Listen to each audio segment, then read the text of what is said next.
Spaghetti ബൊളോണിയസ് അതാണ് ഇന്നത്തെ കഥയിലെ താരം. അപ്പോൾ നമുക്ക് വേഗം ഉണ്ടാക്കിയാലോ.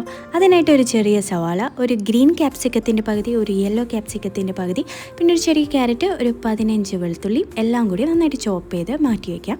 ഇനി ഒരു മിക്സിയുടെ ജാറിലോട്ട് 3 തക്കാളിയും, പിന്നെ ഒരു 5 വെളുത്തുള്ളിയും, പിന്നെ ഒരു ചെറിയ സവാളയും ഇതുപോലെ ഒന്ന് ചെറുതാക്കി അരിഞ്ഞ് ചേർത്ത് കൊടുക്കുക. ഇനി എടുക്കേണ്ടത് ഒരു 2 ടീസ്പൂൺ കുരുമുളകും ഒരു 1/4 ടീസ്പൂൺ ചെറിയ ജീരകവും നന്നായിട്ടൊന്ന് ചതച്ച് ചേർത്ത് കൊടുക്കുക. ഇനി 1/2 ടേബിൾ സ്പൂൺ ഷുഗറും ആവശ്യത്തിനുള്ള ഉപ്പും, പിന്നെ ഇത് പാപ്രിക്ക പൗഡറാണ്, ഇല്ലെങ്കിൽ കാശ്മീരി റെഡ് ചില്ലി പൗഡറും, പിന്നെ കുറച്ച് ഹെർബ് മിക്സും കൂടി ചേർത്ത് നന്നായിട്ടൊന്ന് അരച്ചെടുത്ത് മാറ്റി വയ്ക്കാം കേട്ടോ.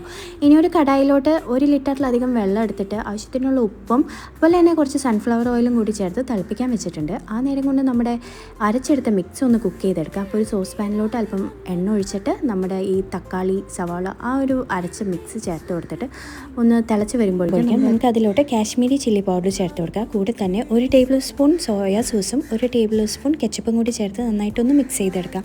എല്ലാം ഹൈ ഹീറ്റിൽ വെച്ചിട്ട് തന്നെയാണ് കേട്ടോ കുക്ക് ചെയ്യുന്നത്.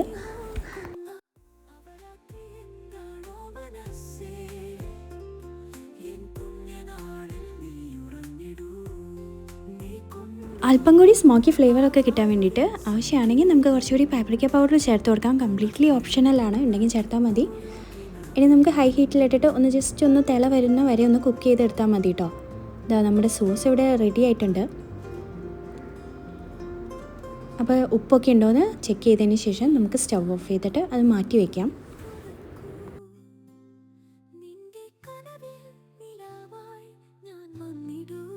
അപ്പോൾ വെള്ളം നന്നായിട്ട് തിളച്ച് വന്നിട്ടുണ്ട്. ഇതിലോട്ട് നമുക്ക് സ്പെഗറ്റി ആഡ് ചെയ്ത് കൊടുക്കാം. ഞാനിവിടെ ഒരു 250 ഗ്രാം സ്പെഗറ്റിയാണ് കേട്ടോ ചേർത്ത് കൊടുത്തിരിക്കുന്നത്.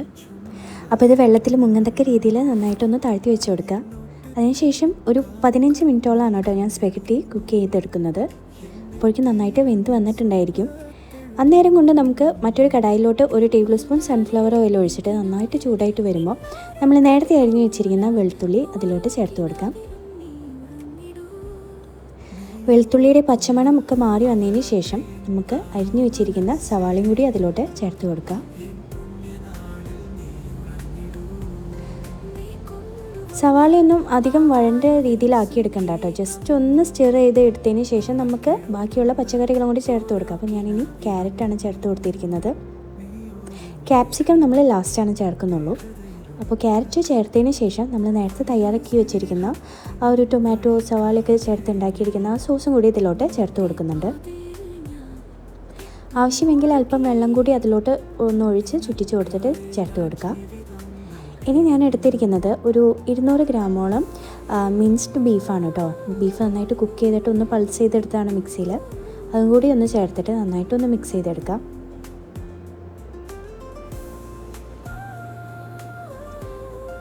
ബീഫ് ഓൾറെഡി വേവിച്ചതായതുകൊണ്ട് ജസ്റ്റ് ഒന്ന് മിക്സ് ചെയ്ത് കൊടുത്താൽ മതി. അതിന് ശേഷം നമ്മൾ ലാസ്റ്റായിട്ട് ചേർക്കുന്നത് ക്യാപ്സിക്കാണ്.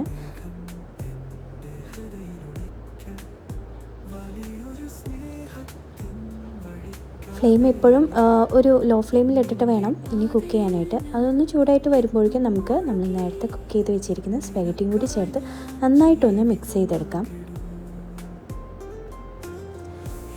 നമ്മുടെ ബീഫും ആ ഒരു സോസും കൂടി നന്നായിട്ട് ഇതിൽ പിടിക്കത്തക്ക രീതിയിൽ തന്നെ ഒന്ന് മിക്സ് ചെയ്തെടുക്കണം. അപ്പോൾ ഇത്രയേ ഉള്ളൂ നമ്മുടെ സ്പെഗറ്റി ബൊളോണീസിൻ്റെ പണി. അപ്പോൾ വളരെ ടേസ്റ്റാണ്, വളരെ എളുപ്പത്തിൽ ഉണ്ടാക്കാൻ പറ്റുന്നതാണ് കേട്ടോ. നിങ്ങൾക്ക് ഡിന്നറിനൊക്കെ ഇത് നല്ലൊരു ഓപ്ഷൻ തന്നെയാണ്. കുട്ടികൾക്കൊക്കെ വളരെ ഇഷ്ടപ്പെട്ട ഒരു ഡിഷ് തന്നെയാണ്. ലാസ്റ്റായിട്ട് ഞാൻ കുറച്ച് പാസ്ത സീസണിങ്ങും കൂടിയാണ് ചേർത്ത് കൊടുക്കുന്നത്. ഇതിങ്ങനെ തന്നെ വെറുതെ കഴിക്കാൻ തന്നെ നല്ല രുചിയാണ്. നമുക്ക് കുറച്ചുകൂടി ടൈം ഉണ്ടെങ്കിൽ മീറ്റ് ബോൾസൊക്കെ ഉണ്ടാക്കിയിട്ട് ഇതിൻ്റെ ഒപ്പം സൈഡായിട്ട് വയ്ക്കാം. അപ്പോൾ എല്ലാവരും ഇതൊന്ന് ട്രൈ ചെയ്ത് നോക്കും. ബൈ.